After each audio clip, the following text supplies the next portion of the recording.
Bonjour et bienvenue dans le programme Glorieuse Destinée. Je suis sûr que nous allons passer de bons moments ensemble. Nous allons parler aujourd'hui de la puissance de Dieu et des preuves que Dieu nous donne de sa puissance. D'ailleurs, j'ai voulu intituler mon sujet « La preuve miraculeuse ». J'ai l'impression que ce message vous intéresse déjà. Allez, nous prions, nous remettons ces moments entre les mains de Dieu.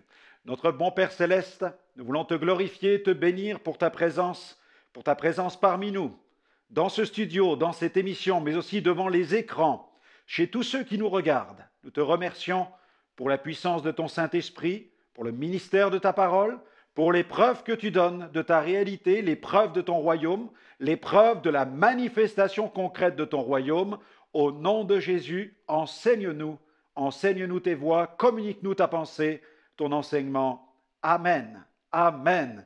Gloire au Seigneur. Je veux profiter aussi de cette émission pour vous faire connaître ce livre que j'ai intitulé « Sois guéri ». Sois guéri.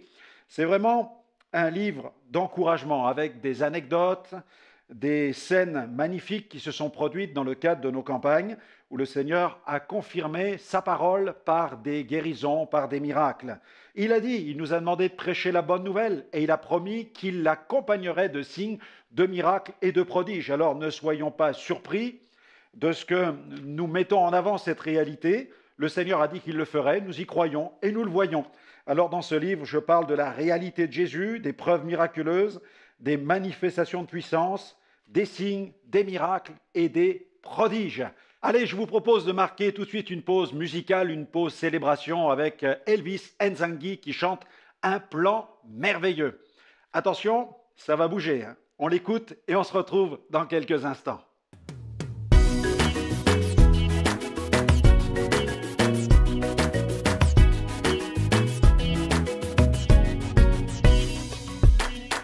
Je connais les projets de Dieu pour ma vie.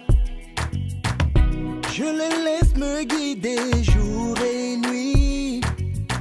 C'est par sa main bienveillante qu'il a tracé ma destinée, il m'a créé pour régner. Même si les choses ne semblent pas marcher, pourquoi perdrais-je mon temps à trembler? Moi je suis né pour briller et le louer. Je le louerai avec force et avec joie. Car il a un plan merveilleux Pour moi, merveilleux, merveilleux. Dieu a un plan merveilleux qu'il a prévu pour moi. glorieux, Un plan glorieux, glorieux. glorieux. Dieu a un plan glorieux qu'il a prévu pour moi. Car il a un plan merveilleux, merveilleux, merveilleux. Dieu a un plan merveilleux qu'il a prévu pour moi. Où que tu sois, croise aujourd'hui, qui trace un chemin là où il n'y en avait plus, qui donne la victoire à tous tes combats. Si tu crois, chante avec nous. Je connais le projet des dieux pour ma vie. Je connais les projets de Dieu pour ma vie. Laisse-le te guider. Je le laisse me guider jour et nuit. Sa main nous conduit. C'est par sa main bienveillante qu'il a tracé ma destinée. Il m'a créé pour régner. Même si les choses ne marchent pas comme on Même si veut, les choses ne semblent pas marcher, passe pas ton temps à trembler. pourquoi perdrais-je mon temps à trembler? Toi tu es né pour chanter. Moi je suis né pour prier et le louer. Alors loue, Je le louerai alors chante. avec force et avec joie. Car il a un plan. Un plan merveilleux, merveilleux, merveilleux. Dieu a un plan merveilleux qu'il a prévu pour moi. Dieu a un plan glorieux, glorieux, glorieux. Dieu a un plan glorieux qu'il a prévu pour moi. Merveilleux. Dieu a un plan merveilleux, merveilleux, merveilleux. Dieu a un plan merveilleux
nos forces et de tout cœur, nous louons son nom. car il a un plan merveilleux. Merveilleux, merveilleux, Un plan merveilleux. qu'il a prévu pour toi et moi. Un plan glorieux. Glorieux, glorieux, Un plan glorieux. il a prévu pour moi. Car il a un plan merveilleux. La la la la la la la la. Oh, oh, oh. Il a prévu pour moi. Merci Elvis Nzangi pour cette magnifique interprétation. Alors, pas une minute à perdre, ouvrons la Bible et dirigeons-nous dans l'évangile de Luc au chapitre 13. Luc chapitre 13, nous allons lire à partir du verset 10, où il est écrit « Jésus enseignait dans une synagogue le jour du sabbat. Et voici, il y avait là une femme possédée d'un esprit qui la rendait infirme depuis 18 ans. Elle était courbée et ne pouvait pas du tout se redresser.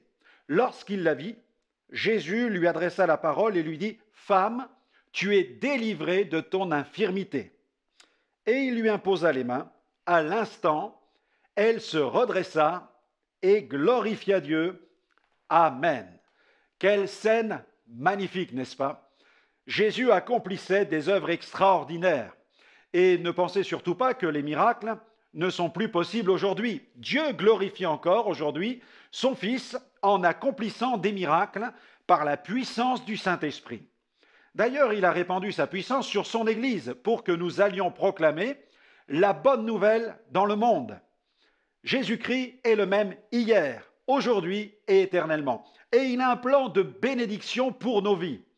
Ce texte que nous venons de lire nous introduit dans un terrible combat entre le royaume de Dieu et celui des ténèbres. Au verset 10, il est écrit que Jésus enseignait. Les versets qui suivent cette scène mettent d'ailleurs l'accent sur le contenu de l'enseignement du Seigneur Jésus. Il enseignait au sujet du royaume de Dieu, de sa réalité et de ses principes. Mais revenons quelques instants sur cette guérison que Jésus opère un jour de sabbat. Comme à leur habitude, les fidèles sont rassemblés dans la synagogue pour accomplir leurs devoirs religieux. Malheureusement, au fil des siècles, la tradition a pris le pas sur l'autorité de la parole de Dieu. Dans Matthieu chapitre 15, versets 6 à 9, il est écrit d'ailleurs, Jésus ne manqua pas d'adresser ce sévère reproche aux pharisiens. Vous annulez ainsi la parole de Dieu au profit de votre tradition. Hypocrite, Ésaïe a bien prophétisé sur vous quand il a dit « Ce peuple m'honore des lèvres, mais son cœur est éloigné de moi. C'est en vain qu'il m'honore en enseignant des préceptes qui sont des commandements d'hommes. » Et derrière ce paravent de la religiosité se cache une toute autre réalité, invisible celle-ci, mais pourtant réelle. Une fille d'Abraham qui fréquente ce lieu de culte depuis bien des années souffre d'un grave problème spirituel. Elle est tenue par un esprit d'infirmité. L'ennemi la tient sous sa coupe. Le mauvais esprit qui la lie ne semble pas être dérangé par cette atmosphère très religieuse. Personne n'a discerné son problème. En accomplissant cette spectaculaire délivrance, Jésus apporta non seulement la preuve de l'existence de ces deux royaumes, mais il manifesta surtout la suprématie du royaume de Dieu sur celui des ténèbres.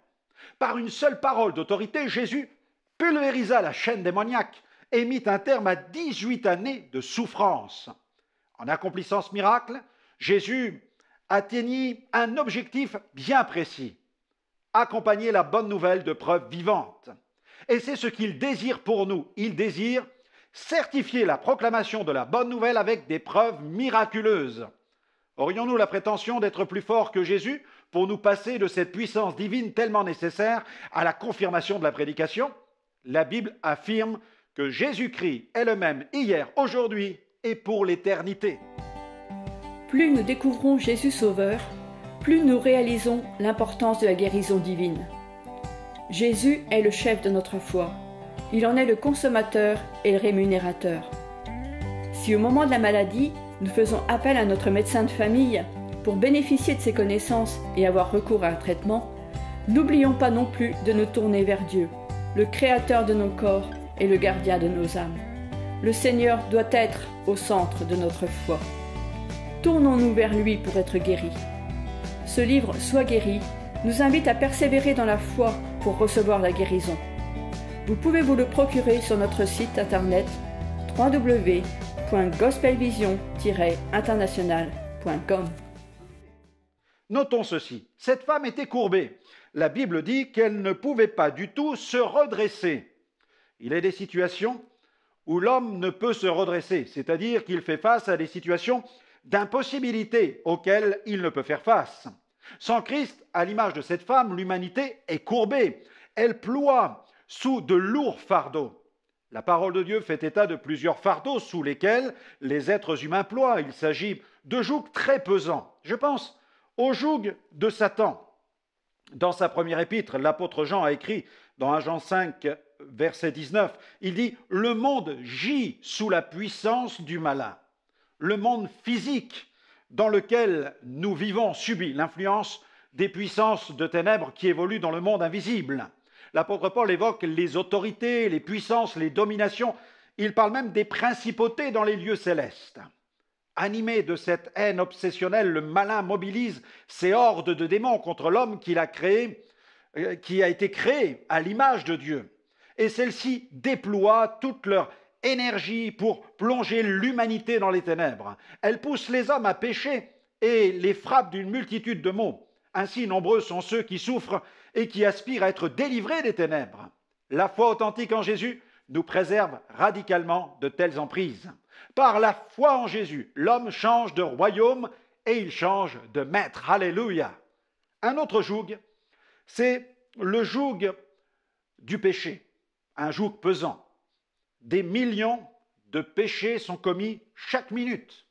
Il n'est pas étonnant que tant de visages soient si tristes, si sombres et si graves autour de nous. Lorsque le prophète Ésaïe a prophétisé au sujet de Jésus, il a déclaré dans Ésaïe 53, verset 12, « Il a porté les péchés de beaucoup d'hommes. » Seul Jésus, le Saint, l'agneau de Dieu, sans défaut et sans tache, pouvait se présenter devant le Père avec son propre sang pour accomplir la rédemption des péchés de l'humanité. Par son sang, il a accompli la rédemption des péchés des générations passées, présentes et futures. Il est le seul dans le monde capable de délivrer un homme du grand nombre de ses péchés, car il a porté les péchés du monde sur la croix et il a remporté la victoire par son sacrifice. Pour bénéficier de la grâce et du pardon et de la purification, l'homme doit recevoir Jésus dans sa vie comme Maître et Seigneur. Et puis, il existe encore un autre joug, le troisième, celui de la souffrance. Qu'elle soit physique, morale ou spirituelle, la souffrance fait mal et brise une multitude de cœurs. Mais Jésus est venu pour guérir ceux qui ont le cœur brisé par la souffrance. Il peut soulager du sentiment de rejet, de la culpabilité, du sentiment d'abandon, de la trahison peut-être, du mépris, de la tristesse, de la solitude. Il est écrit dans Matthieu 11, verset 28, c'est Jésus qui parle, il dit « Venez à moi, vous tous qui êtes fatigués et chargés, et je vous donnerai du repos. » Si l'être humain est courbé sous le joug de Satan, du péché ou de la souffrance, grâce à Jésus, il peut se redresser. Cette femme qui était dans la synagogue était courbée, mais la Bible dit qu'elle se redressa. Jésus donne des preuves miraculeuses. Au cours d'une campagne qui a eu lieu à Madagascar en 2003, une femme a été miraculeusement guérie par le Seigneur. Victime d'un grave accident de voiture, elle souffrait terriblement d'une déviation de la colonne vertébrale. Au moment de la prière pour les malades, le Seigneur a manifesté sa gloire en visitant plusieurs malades. Au moment de la prière, une femme réalisa que son corps était en train de se redresser. Bouleversée par ce qu'elle venait de vivre, elle a filé immédiatement à l'hôpital afin d'y faire des nouvelles radios. Elle voulait vérifier et obtenir une preuve de sa guérison. Elle est ici en photo, regardez. Le jour suivant, elle est revenue au stade et elle a rendu témoignage. Elle tenait ses radios dans la main. Elle était rayonnante de joie et glorifiait le Seigneur. Elle se redressa, c'est ce que nous lisons dans le texte, elle était courbée, mais elle se redressa. Le deuxième point important à considérer au sujet de la preuve miraculeuse, qui nous est donné dans ce récit, c'est que la femme courbée s'est redressée. Pourquoi s'est-elle redressée? Ou plutôt, grâce à quoi?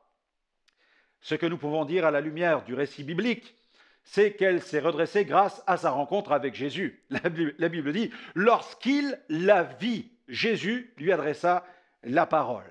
Voilà le but principal de la venue de Jésus dans le monde. Il est venu pour nous adresser la parole.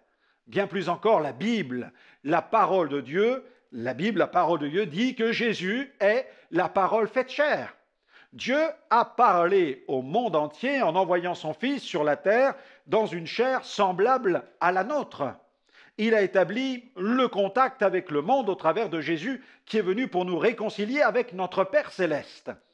Jésus est venu rétablir la communion. Il est né comme un homme et il a marché et vécu parmi nous.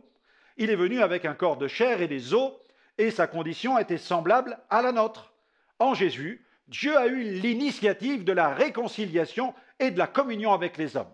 Par lui et avec lui, Dieu nous a adressé la parole. Jésus, la parole faite chair, prêchait la parole. Il communiquait des paroles, produisant la foi, et il proclamait des paroles pleines d'autorité. Cette femme s'est redressée grâce à l'une de ses paroles d'autorité. Il lui a dit, « Femme, tu es délivrée de ton infirmité. » Par sa parole, Jésus, la parole incarnée, établissait le contact avec le cœur des êtres humains, son but étant de toucher leur cœur, de toucher leur esprit. S'il est vrai que beaucoup étaient touchés dans leurs émotions, Jésus cherchait surtout à atteindre leur esprit, leur volonté. Ces paroles établissaient un point de contact pour le démarrage d'une vraie communion avec Dieu. Il désirait susciter la foi en communiquant la parole de Dieu. L'impossible devenait possible grâce à ces paroles inspirées. Des manifestations surnaturelles se produisaient. Il arrive qu'une maladie physique ait son origine dans une maladie de l'esprit. C'est pourquoi Jésus touchait et réveillait l'esprit des malades par ses paroles, qui produisaient la foi, et des malades saisissaient le miracle. La gloire de Dieu était manifestée, alors Dieu était glorifié. Avec l'imposition des mains, Jésus plaçait la personne malade devant la possibilité d'un miracle. Il bénissait. Jésus n'a pas systématiquement imposé les mains aux malades, car ce n'est surtout pas un rite ou un acte magique. Dans certains cas, Jésus l'a jugé nécessaire afin d'aider les malades dans leur démarche de foi. L'imposition des mains favorise une attitude de foi et d'attente de la part de celui qui souffre. L'action qui consiste à imposer les mains libère une forme de message de foi. Pour que l'imposition des mains soit efficace, elle a besoin de la foi de celui qui la reçoit. Elle signifie en fait le miracle peut commencer maintenant. Il peut avoir lieu maintenant. Elle est comme un feu vert pour la foi, comme la fiche introduite dans la prise électrique ou comme la clé de contact qui, lorsqu'elle est tournée, permet le démarrage du moteur. La position des mains, c'est une expression de la foi en action. Mais Dieu demeure souverain. On ne le commande pas, on lui demande simplement avec foi et respect. L'imposition des mains est aussi un acte d'identification et de compassion à l'égard de celui qui souffre. Jésus s'est adressé à la femme courbée. Ensuite, il lui a imposé les mains. L'annonce de la parole elle a précédé l'imposition des mains de Jésus. Il l'a rappelé à ses disciples lorsqu'il les a envoyés annoncer la bonne nouvelle d'ailleurs.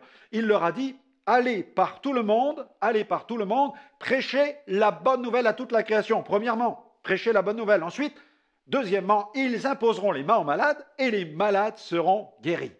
Par sa parole, Jésus fortifiait l'intérieur de la personne. Par l'imposition des mains, il touchait l'extérieur de la personne.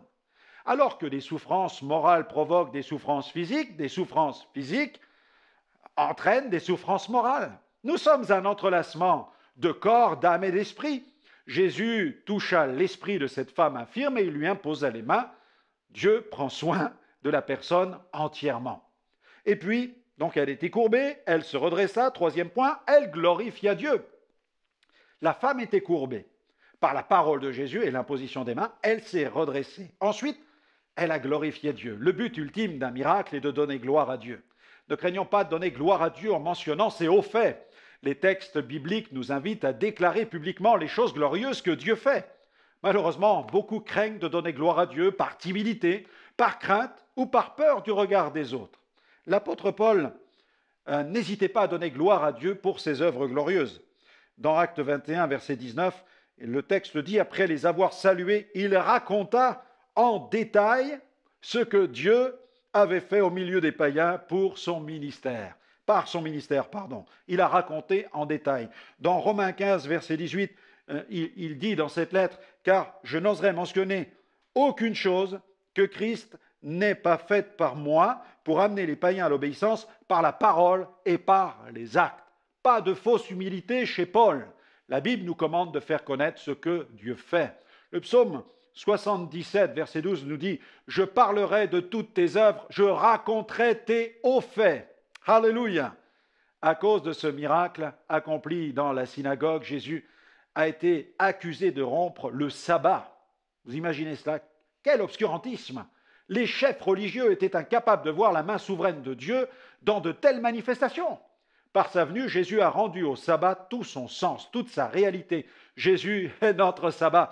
Il est notre vrai repos. Nous pouvons lui donner gloire chaque jour de notre vie et publier ses œuvres et ses hauts faits quotidiennement. Il est notre sabbat quotidien. Savez-vous que chaque jour de la semaine, les Juifs pieux adressent à Dieu 13 prières de requête, et cela dès le chant du coq? Mais le jour du sabbat, ce sont des louanges dont la portée est un immense jaillissement de vie. Et l'une d'entre elles, l'une de ces louanges est « Béni sois-tu, Seigneur notre Dieu, Roi de l'univers, qui redresse les courbés. » Le jour où Jésus a guéri cette femme dans la synagogue, chacun avait cité certainement ces paroles. Mais la réalité de cette prière a été manifestée en Jésus.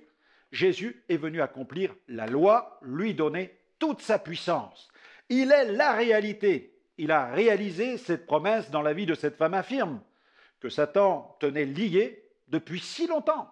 Sa parole est une parole vivante. Elle produit des preuves vivantes et miraculeuses. C'est ce sabbat que Dieu veut pour tous les êtres humains.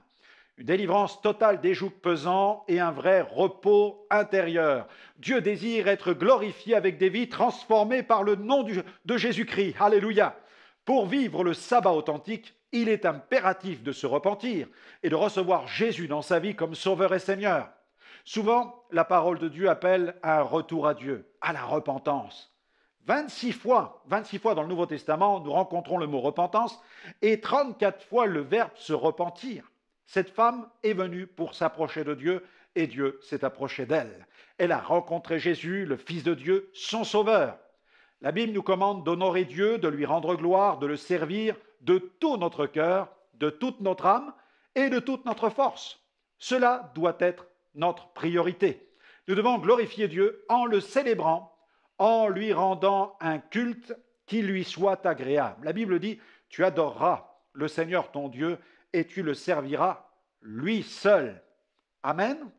Amen. Eh bien voilà, notre émission se termine. J'espère qu'elle vous aura fait du bien et qu'elle aura stimulé votre foi, mais aussi qu'elle vous aura encouragé à entrer toujours plus dans cette merveilleuse destinée que Dieu a préparée pour vous. N'hésitez pas à nous retrouver sur notre site web www.gospelvision-international.com. Vous pourrez y retrouver de nombreuses émissions en replay. Je suis sûr qu'elles vous feront du bien.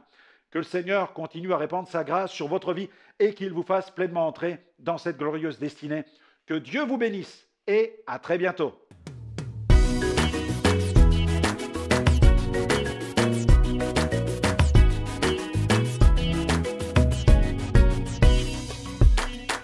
Je connais les projets de Dieu pour ma vie. Je le laisse me guider jour et nuit. C'est par sa main bienveillante qu'il a tracé ma destinée. Il m'a créé pour régner.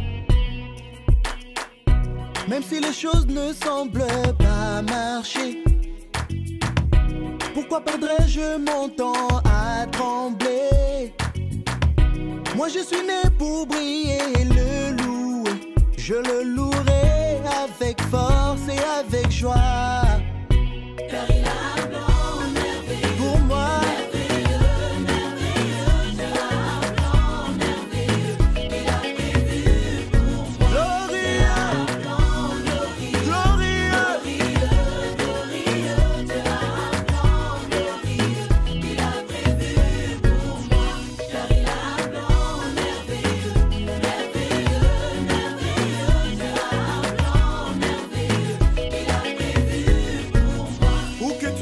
croise aujourd'hui, qui trace un chemin là où il n'y en avait plus, qui donne la victoire à tous tes combats. Si tu crois, chante avec nous.